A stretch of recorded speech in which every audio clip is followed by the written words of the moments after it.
Hello student, now we are going to teach about the topic cell in mixed grouping of current electricity.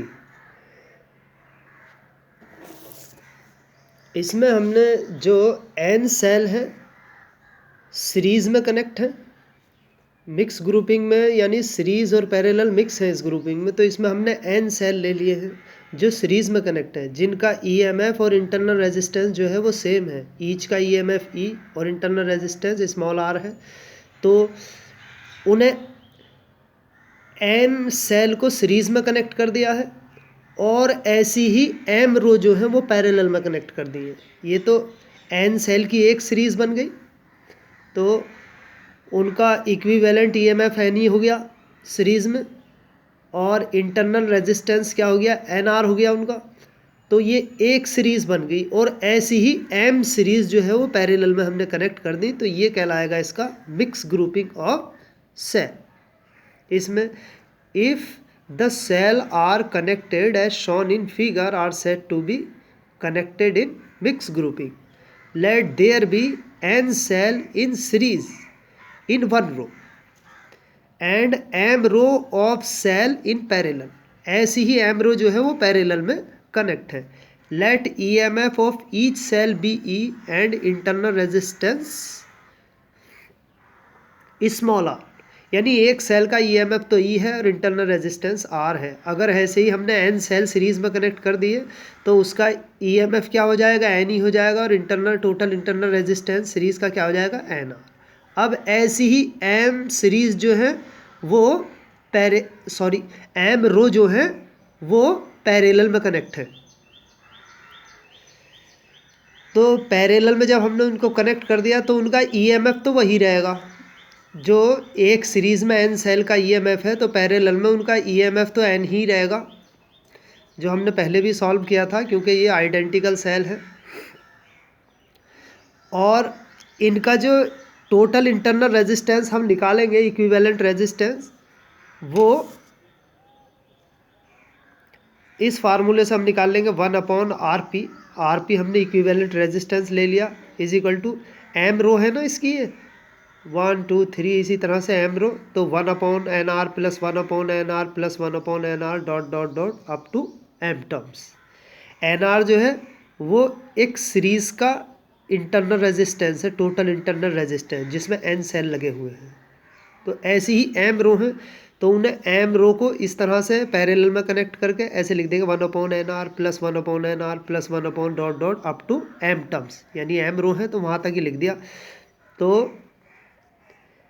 m रो का total internal resistance कितना हो जाएगा, ये m/NR, यानी 1/NR plus 2/NR plus 3/NR, ऐसे ही 4/NR, 5 का 5/NR, ऐसी M रो है तो m/NR, ये हो गया। अब इससे total internal resistance of mix grouping RP is equal to क्या आ जाएगा, NR/M। अब total resistance of the circuit, तो सर्किट का टोटल रेजिस्टेंस कितना आ गया, R प्लस NR/M, यानी उसमें एक्सटर्नल रेजिस्टेंस और हमने प्लस कर दिया। अब इससे current in the external resistance, external resistance में करंट, उसका टोटल ईएमएफ मिक्स ग्रुपिंग का और उसका total internal resistance mix grouping का। तो टोटल ईएमएफ कितना उसका NE, और टोटल रेजिस्टेंस सर्किट का कितना, R प्लस NR/M। तो इसे जब हमने सॉल्व किया, यानी इससे मल्टीप्लाई होगी प्लस E/M, तो ये ऊपर पहुंच जाएगा, तो MnE/MR प्लस NR। तो ये आपका एक्सटर्नल रेजिस्टेंस में करंट आ गया ये। अब current I will be maximum, यानी I की वैल्यू तब मैक्सिमम होगी जब NR प्लस MR की वैल्यू जो है मिनिमम हो, क्योंकि ये इन्वर्सली प्रोपोर्शनल है इसके, ये मैक्सिमम होगा तो ये मिनिमम होगा, तो इसकी वैल्यू मिनिमम होनी चाहिए करंट मैक्सिमम होने के लिए। तो I will be maximum if MR plus NR is minimum. तो नाउ अब इसमें जो है एक्सटर्नल रेजिस्टेंस और इंटरनल रेजिस्टेंस जो है वो सेपरेट वैल्यू नहीं है, इनकी मल्टीप्लाई में लगा हुआ है MR और NR, ये इस तरह से। तो हमें सेपरेट करना है, तो इसे थोड़ा सा इस तरह से सॉल्व करके सेपरेट कर सकते हैं हम। यानी M R plus N R को हमने इस तरह से लिख दिया, under root M R minus under root N R का होल स्क्वायर और plus under root M N R और आर। सिर्फ इन्हें सेपरेट करने के लिए कैपिटल आर और स्मॉल आर को, ये हमने काम किया। इसको ऐसे लिख सकते हैं क्योंकि सॉल्व करने पर यही आ जाएगा लौट के। हमने यहाँ सॉल्व किया इसका होल स्क्वायर माइनस में करके प्लस इतना हमने प्लस कर दिया, तो A square plus B square minus 2ab। तो इस तरह से अगर हम इसको सॉल्व करेंगे तो ये क्या आ जाएगा, अंडर रूट एम आर का होल स्क्वायर तो एम आर ही हो गया और एन आर का होल स्क्वायर एन आर हो गया, और ये माइनस के अंडर रूट एम एन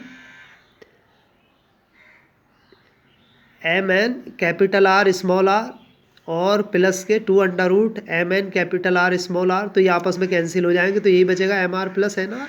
तो इसलिए इसे सॉल्व करने के लिए हमने सेपरेट वैल्यू निकालने के लिए कैपिटल आर और स्मॉल आर की अलग करने के लिए इसे सेपरेट हमने इसको इस तरह से लिख दिया। ठीक है, चल वही रहा है, इतने इजिकल टू मिनिमम।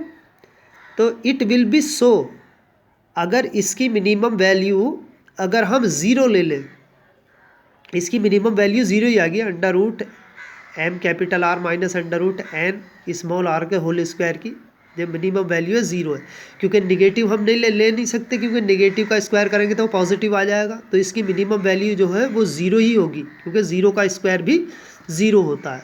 बाकी अगर और कोई वैल्यू रखेंगे तो वो मैक्सिमम आ जाएगी, मिनिमम नहीं होने की बहरहाल वो वैल्यू। तो इसलिए मिनिमम के लिए हमने इसको ज़ीरो ले लिया। अब ये इधर आगे ट्रांसपोज कर दिया, दोनों तरफ अंडर रूट है, स्क्वायर करके इसका अंडर रूट हमने रिमूव कर दिया। ये M R equal to N R आ गया यहाँ से, तो हमने ये आर की वैल्यू सेपरेट कर लिया, एन आर अपॉन एम। अब ये रेजिस्टेंस की वैल्यू हमारे पास सेपरेट वैल्यू आ गई रेजिस्टेंस की, ये। तो अब इस कंडीशन में ये क्या आ गया, small N R upon M, ये टोटल इंटरनल रेजिस्टेंस है मिक्स ग्रुपिंग का। अब इसकी वैल्यू एक्सटर्नल रेजिस्टेंस के इक्वल आ गई मैक्सिमम करंट में। तो thus we get maximum current in mix grouping, maximum current, ये करंट रह गया लिखने से, current in mix grouping of cell if the value of external resistance is equal to the total internal resistance of all the cell।